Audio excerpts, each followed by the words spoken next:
ભજનના ભરોસે રહેજો બાપુ। એક પીપળીની બજારમાં વિચાર કરજો કે એક સવારામ ભગત બજાણા ભજન કરે સુરતા કોઈ સુકડ સમેટે સાહેબ ઘટમાં ભેટે તીર્થ વ્રત બહુ કરે જાય બદરીને બેટે પડ્યું અહીંયા ગોતે ની ગોતે સેટે સેટે આદલ તો અંતરમાં રહેશે મારા બાપ ભજન કરો તો ભેટે।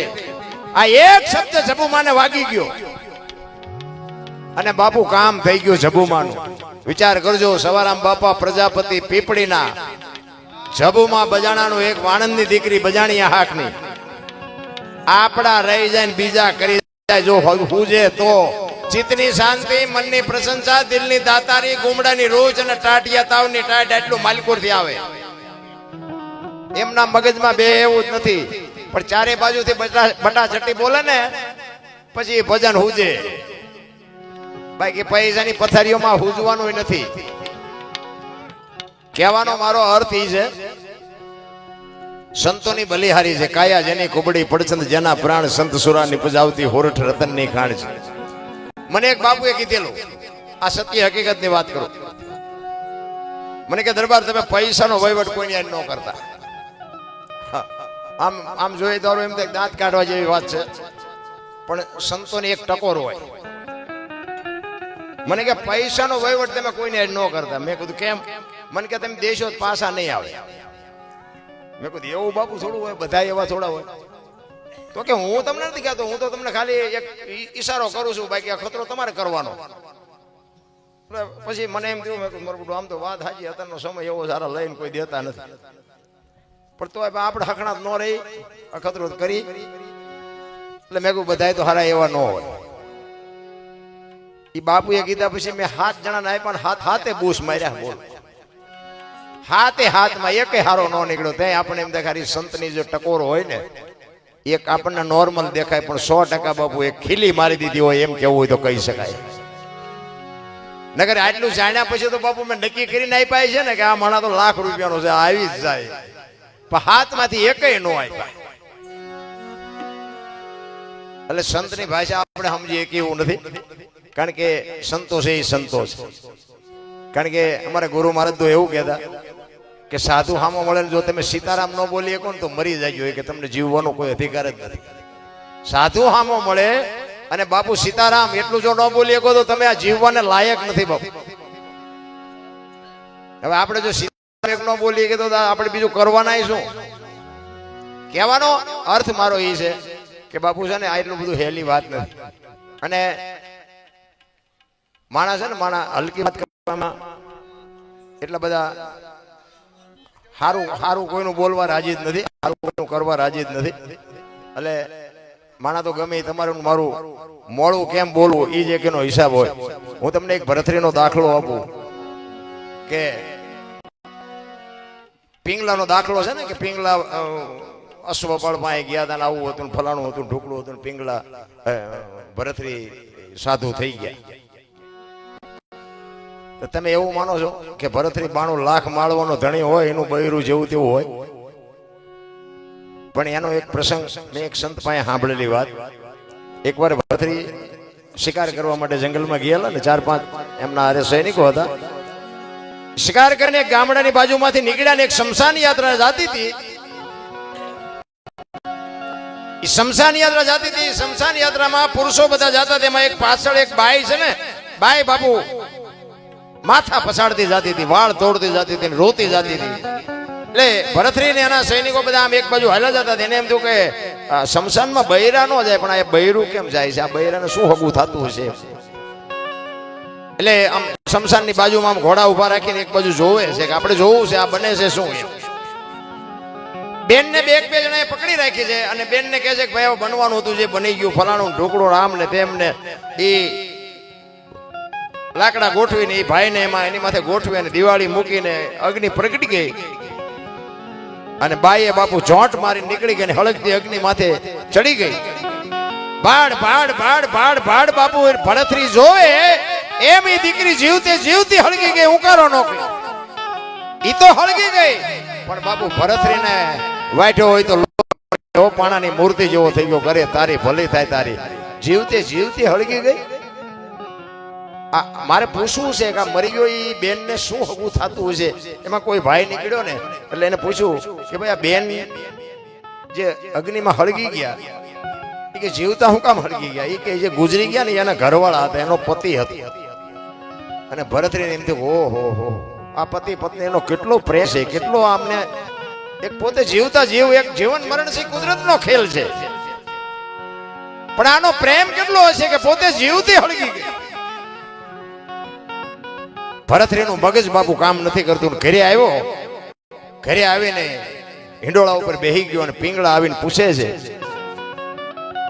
કે પાણી આપું, ચા બનાવી દઉં, જમવું છે. પણ ભરતરી કાંઈ બોલતો નથી. પિંગળા કે છે શું કા તમારે આટલું બધું શેનું ટેન્શન? એ કે પિંગળા એક આજ મેં ચિત્ર જોયું ને મારું મગજ હજી કામ નથી કરતું. એ કે પણ એવું શું ચિત્ર હતું? એ કે ગામની બાજુમાંથી નીકળ્યા શમશાન યાત્રા નીકળીને એક એનો ઘરવાળો ગુજરી ગયો હતો. એક બેન હતી ને એનો ઘરવાળો ગુજરી ગયો હતો. એ ઘરવાળો તો કે ઠીક છે ગુજરી ગયો ને એને હળગાવ્યો, પણ એના ભેગી એની પત્ની જીવતી હળગી ગઈ. હું હજી મને મારા ચિત્ર મારી આંખ સામે મારું એ ચિત્ર જાતું નથી. પછી પિંગળા પૂછે છે કે એને અગ્નિ આપી હતી કે હાથે પ્રગટ થઈ હતી? તો કે ના અગ્નિ તો આપી હતી. તો ઈ તો કે ત્રીજા નંબરનો પ્રેમ કહેવાય, એને પ્રેમ નો કહેવાય. ભરતરીને એમ થયું ત્રીજા નંબરનો, તો બીજા નંબરનો કેવો હોય છે? પેલો ઈ કે ઈ તો ત્રીજા નંબરનો કહેવાય. ઈ કે બહુ મોટી વાત નો કહેવાય. તો કે મને કહે તો ખરી પહેલા નંબરનો ને બીજા નંબરનો કેવો હોય? ઈ કે પોતાનો પતિ ગુજરી ગયો હોય ને ખોળામાં માછું લઈ અને જીવતી જાગતી પત્ની બેહી જાય અને જમણા પગના અંગૂઠાથી પ્રગટ થાય ને એને બીજા નંબરનો કહેવાય. અને પહેલા નંબરનો ઈ કે એના ધણીને કોઈ કે તારો ધણી ગુજરી ગયો, ઈ અવાજ કાનમાં પડે અને કાનમાં પડ્યા પછી શ્વાસ લીધો હોય તો બહાર નો નીકળે અને બહાર લીધો હોય તો અંદર નો જાય, ખોળિયામાંથી જીવ નીકળી જાય. પહેલા નંબર. એટલે ભરતરીએ પિંગળાને કીધું તું મને કેવો પ્રેમ કરે છે? આપણે હકણા તો ન રહી. અને સ્વાભાવિક છે કે આપણું બૈરું આપણને પ્રેમ કરતું હોય પહેલા નંબરનો હોય કે 10મા નંબરનો હોય, તો પહેલા નંબરનો જ કે. કોઈ બૈરું એમ તો ન કે હું તમને 5મા નંબરનો કરું છું. એટલે પિંગળાને કહે છે ભરતરી કે તમે મને કેટલા નંબરનો પ્રેમ કરો છો? એટલે પિંગળાને બાપુ વિચાર આવ્યો, એના મગજમાં બાપુ ચકરી ખાઈ ગઈ. દીકરી બાપુ એ તો એવા ખાનદાન માવતરની દીકરીઓ હોય ને એને એમ થયું કે હું સત્ય કહીશ પણ આમને શંકા જાગશે ને જેથી આ ખતરો કરશે ને તેથી આમનો દુખી થઈ જવા. હું તો કહું છું કે એવા અખતરા ન કરવા. એક ગામ હતું ને અમારે, આ બનેલો દાખલો વચ્ચે એક બીજી વાત મને યાદ આવી છે એટલે કહું. આ બનેલી હકીકત, એક પતિ પત્ની રહેતા હતા ને, બેન ઘરનું કામ કરતા હતા, ભાઈ ખેતીનું કામ કરતા હતા. એટલે બેન ઘરે રસોઈ બનાવતી હતી ને એમાં પેલું પાપડનું એક પડીકું આડું આવતું હશે રોજ. એટલે એના પાપડ શેકી નાખું કે ચેદુના પડ્યા છે, હું મારો ઘરવાળો બે ખાઈશું. પાપડ પાપડ શેક્યા, રસોઈ અને જમવાનું આપ્યું. હવે જો સાના માના ગુડ ખાઈ લે તો વાંધો નહીં, પણ હાથે કરીને ઊભું કરે પછી રોતાય નથી આવડતું. એટલે ઓલો પાપડ મૂક્યા ને થાળીમાં, એટલે એના એ ઘરવાળો એની વહુને કે આ પાપડ ભાંગી દે. એની વહુ કે પણ ભગવાને તમને હાથ આપ્યા પાપડ નો ભાંગી શકો? એ કે તું મારી વહુ છું, હું તને કહું એ તારે મારું કરવું પડે. એ કે હું તમારી વહુ છું એ વાત બરોબર, પણ આ પાપડ કે તમે હાથે નો ભાંગી શકો? એ કે મેં તને કીધું ને પાપડ ભાંગી દે, તમે તો બાબુ હરખો મેળવો જ ભાંગી દે ને નો ભાંગી દે. બેને કીધું નથી ભાંગી દેવું. બોલો કે ભાંગી દે ને આ કે નથી ભાંગી દો. પાપડ નો ભાંગ્યો, ઘર ભાંગી ગયું. હાલો તમારે જોવું હોય દેખાડો. એ રખડે બે. હવે આ ઘરના વંટોળિયા ઉભા કર્યા કહેવાય કે નહીં? ભરતરી પિંગળાને કહે છે કે તું મને કેટલા નંબરનો પ્રેમ કરે છે? અને તેથી બાબુ પિંગળા ભરતરીને કહે છે દરબાર પ્રેમ હું તમને પહેલા નંબરનો કરું છું, પણ આ ખતરો ન કરતા ને રોતા નહીં આવડે. જો બાબુ એમના ઇતિહાસ ન થાય અને એવું બાબુ થર્ડ ક્લાસ બૈરું હોય નહીં, આવો ખાનદાન માણા હોય 92 લાખ માળવો જેને દૂધતો હોય ને એ બાવા નો બને. ઈ કે હું પ્રેમ તમને પહેલા જ નંબર નો કરું છું, તમે સહેજે શંકા ન રાખતા, અને અખતરો કરશો ને તો રોતા નહીં આવડે. ઈ કે ના ના અખતરો નહીં કરું, પણ એમાં આપણે હકણા રહી. 400 મહિનાનો સમય થયો ને, ફરીને પાસે ગયા કઈક શિકારમાં, એમાં વળી પછી આ વાત યાદ આવી ગઈ. એનો ભાઈ વિક્રમ ભેગો, એના ભાઈને કીધું કે તું જા, મારો તારો 2 ઘોડા લઈને જા, અને તારી ભાભી એમ કે તમારા ભાઈ ક્યાં ગયા, તમારે એમ કહેવાય, તારે એમ કહેવાનું સિંહના શિકારમાં કાયમ આવી ગયા. એનો ભાઈ કે પણ શું કામ આવું ઊભું કરો, નહીં કઈક ડખો થાય છે. એ કે હું તને કહું એમ કહીને હું તારા કરતા મોટો છું, મોટા દી ઉઠાડે એવો કોઈ નથી ઉઠાડતું. આપણે પછી નોયવન સ્વીકારવા પડે. તમે જોવો લા ગાંડા પાગલ રખડતા હોય, બજારમાં રખડતા હોય, એનેથી માણા આઘા હાલે, કપડાને ઠેકાણા ન હોય, નાયો ધોયો ન હોય, એનેથી માણા આઘા હાલે ને કે ગાંડો હાલ્યો ગાંડો. ઈ ગાંડાએ બાપુ કોઈના ઘરમાં ચોરી કરી, ઈ ગાંડાએ કોઈની બેન દીકરીનું બાવડું પકડ્યું, તો એનેથી માણા આઘા હાલે. ના ધોળા ઉજળા લુગડા વાળા તો દુનિયાના પથ્થારીઓ ફેરવી નાખી તો એના ફરો દુનિયા રખડે છે. ગાંડા બાપુ ભૂખ્યા હોય પણ કોઈના ઘરમાંથી કોઈની લારીમાંથી કોઈ કેળું ન ઉપાડ્યું, મને ભૂખ લાગી છે હું કેળું લઈ જાઉં તારું. અને ઉજળા લુગડા વાળા દુનિયાના નકરા બૂસ જ મારે, તોય બધા એના જ ભરવા કરે. ઈ વિક્રમ ને કીધું કે હું તને કહું ઈ કર, અને વિક્રમ આવીને ઈ અટારી ઉપર પિંગળા ઉભા છે, આમ અટારી ઉપર હાથ રાખી પડખે દાસી ઊભી છે, અને આમ દરવાજામાં ઘોડા લઈને વિક્રમ આવ્યો, અને પિંગળા પૂછે છે વિક્રમભાઈ તમારા ભાઈ ક્યાં ગયા? વિક્રમ ઘડીક બોલતો નથી કે હું તમને કહું છું ક્યાં ગયા તમારા ભાઈ? કે ભાભી મારા ભાઈ સિંહના શિકારમાં કાયમ આવે, સિંહે મારી નાખ્યા. એટલું કીધું ને બાપુ જીવ નીકળી ગયો, આમ નામ હાથ રહી ગયો કટારીએ. દાસીએ કીધું રાણીને કે હાલો, આમ હાલો એમ કીધું તો રાણી પડી, તે બધાને થયું કે તો રાણી ગુજરી ગઈ. અને બાપુ ચારે બાજુ વંટોળિયા સડ્યા હો, પિંગળા વયા ગયા, મહારાણી ગુજરી ગયા, મહારાણી. અને બાપુ હવે 92 લાખ માળવાનો ધણી, એનું બૈરું ગુજરી જાય પછી દશા કેવી થાય? કેડી ઉભરાય માણા ઉભરાણું ભરતરી આવ્યો, આવીને જોયું પિંગળા તો ગુજરી ગઈ. ત્યારે નક્કી એને થયું કે પ્રેમ પહેલા નંબર નો, પણ હવે શું, હવે હું કરવાનું? અને માથા મીડ્યો પસાડો, પિંગળા પિંગળા પિંગળા, મને આવી ખબર નહોતી. કોણ એને કે, કોણ જવાબ આપે? બધા સંભાળે ભરતરીને કે ભરતરી રાજા જે બનવાનું હતું બની ગયું, ફલાણું ઢોકળું. પણ ભરતરી બાપુ પાગલ જેવો થઈ ગયો. ગુરુ મહારાજ ને બોલાવ્યા, અને બધી શમશાન યાત્રા નીકળી, ને વાહે ધૂળ ને બાસકા ભરતો આવે, વાળ તોડતો આવે, કપડા ફાડતો આવે. ગુરુ મહારાજ ગુરુ મહારાજ ગુરુ મહારાજ ગુરુ મહારાજ કાંઈક કરો.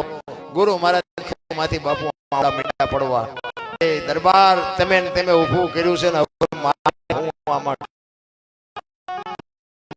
કુદરત ઊભું ન કર્યું હતું, તમારે કરવાની જરૂર શું? મને આવી ખબર આમ નહોતું, મને આમ શમશાને પૂગી ગયા. પણ ત્યાં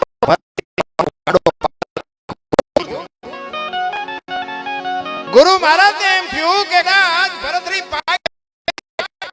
વાઈ ગઈ, પણ આ 92 લાખ માળો નોધારો થઈ ગયા. ભરતરી કદાચ પાગલ થઈ જાય છે તો 92 લાખ માળવાનું શું થાય? સદગુરુ બાપુ, સદગુરુની તમારી જો ભાવના હોય ને તો તમારી ચિંતા સદગુરુ કરતો જ હોય. પણ તમારી જો કંઈક સદગુરુ પ્રત્યેની તમારી લાગણી, કંઈક તમારો ભાવ હોય તો સદગુરુની દ્રષ્ટિ તો બાપુ શિષ્ય ઉપર હોય ને હોય. પણ સદગુરુને તમે, હું એમ કહું છું કે કોઈ નથી માનતા એવું ન કહેવાય મારે, પણ 90% બાપુ કન્ફ્યુઝ બંધાવી છે, કોઈ માનતું જ નથી. મારા જેવી અમુક મારી વાતો થોડી કડવી લાગે, પણ હજી તમે સમર્પણ કર્યું જ નથી સદગુરુની પાસે. સમર્પણ વિના બાપુ કોઈ વસ્તુ શક્ય જ નથી. હું તો અહીંયા 29 વર્ષથી 28 વર્ષથી અહીંયા આવું છું, કાંઈ ગાયવા ને કાંઈ ગયા, એમ એના ઈ સહી કાંઈ ફેર નથી પડતો. તો ઘણા એમ કે પણ તમારું હાલી ગયું પડે કે નહીં? એમના નિમના બાપુ નથી, બીજાની જ્યાં વાત કરવી. વાયવા વગર કઈ ઉગે નહીં, અને વાપવું પડે. એની માટે રાહ જોવી પડે. પાદરા તમે વાવીને ગાડા લઈને જાઓ તો એમાં હું ફરવાના તમે? જરૂર તો બાપુ સમજવાની જરૂર છે. એક ઘડી આધી મેં પુનિયાદ કઈક કરવાની જરૂર છે. એમ નામ કઈ મેળ પડે એવું નથી. રામ ગુરુ મહારાજ ને એમ થયું હવે આ ભરતનું શું કરવું, પાગલ થઈ જાય. એમાં કુદરત ને વાત રાખવી અને એક ગોંદકાનો આત્મો આમ જાતો તો ભજનના બળથી સદગુરુ મહારાજ જોવે કે આત્મો સારો નથી. ઈ આત્માને આમાં નાખું કદાચ જો પિંગળા બેઠી થઈ જાય ને તો ભરતરી અત્યારે મેળમાં આવી ગયા. બાકી ઈ પિંગળા પછી શું કરે એ તો મારો રામ જાણે. ભરતરીને બચાવવા માટે, ભરતરીને પાગલ ન થાય એટલા માટે ગોંદકાનો આત્મો બાપુ ભજનના બળથી બાપુએ પકડી પિંગળામાં નાખ્યો ને પિંગળાને બેઠી કરી અને ભરતરી ભાનમાં આવી ગયો. પણ અંદર બાપુ આખી દુનિયાને દુઃખ નહોતું, પણ ગુરુ મહારાજને એકને જ દુઃખ હતું કે આ સમજી ન હોય આ પિંગળા શું કરે એનું કઈ નક્કી નહીં. અને પછી આજે અશ્વપાળનો ના કે જે કઈ બધો પ્રસંગ છે ને બધું બાપુ પછીનો છે. સાચી પિંગળા તો બાપુ મરી જ ગઈ હતી. અને પછી બાપુ એ અશ્વપાળનો જે કઈ પ્રસંગ બન્યો અને આ નજરે ભરતરીએ જોયું ને પછી બાપુ ભરતરીને એમ થયું અરે તારી ભલી થાય, તારી વાંહે તો હું પાગલ થઈ ગયો ને હવે ત્યાં આ તું આ કરે. પછી જ બાપુ એને નક્કી કરી લીધું હવે આપણે સાધુ થઈ જવું છે. અને મચ્છંદર ને જાલંધર ને આ બધા ગોરખનાથ ને બધા જે નાથ સંપ્રદાયનો સાધુ એમાં ઈ ભળે અને એના ગુરુ કહે છે કે એમ નામ નો હાલે, દીક્ષા લેવા જવું પડે ઘરે અને પત્નીને માં કહેવું પડે. ઈ પત્ની માં કયો તો માં કહું, મામી કયો તો મામી કહું, દાદી કયો તો દાદી કહું. હવે કાંઈ જોતું નથી. એમ સમય આવે ને બાપુ ગાંઠ વળી જવી જોઈએ.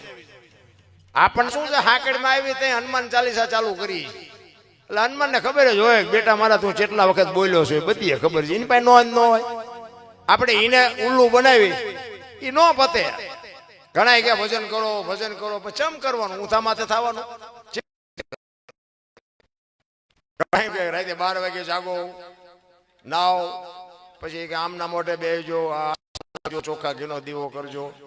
હવે આખો દી નાકા વાળ્યા હોય રાતે 12 વાગે જાગે હું કઈ છે જ નહીં. મારી દ્રષ્ટિએ હો, તમે જેમ કરતા એમ કરજો, હું કોઈ શીખડાવો નથી આવ્યો. મેં કે મને તો એમ થાય ભજન જ્યારે કરો ત્યારે અત્યારે કરાય. ભજન ને બાપુ નાવા ઘી ને અગરબત્તી ને દીવો ને કઈ જરૂર જ નથી. એને બધી ખબર છે. હવે તમને એમ નામ હતું ને એમ નામ મોકલ્યા છે. ઘી ક્યાં આપણા બાપ નું હતું, તમે આગળ કોથળા ઠલવાના હતા. ઘી બી ની જરૂર નથી. અંદર ની વાત છે બાપુ. અંદર તમારું નક્કી થઈ જવું જોઈએ. અંદર થી એમ થાય કે હું આ મને એમ થાય કે લ્યો મારો ભગવાન મને સાંભળે છે, હું બોલું છું મારો ભગવાન સાંભળે. તમને આ ભગવાન નો દેખાતો એ તમારો પ્રશ્ન છે. મેં ક્યાં તમને પૈસા આપ્યા છે કઈ ને હું બોલું છું તમે સાંભળો છો. સત્ય છે એટલે સ્વીકારવું જ પડે. કોઈને બાપુ રાખી શકે.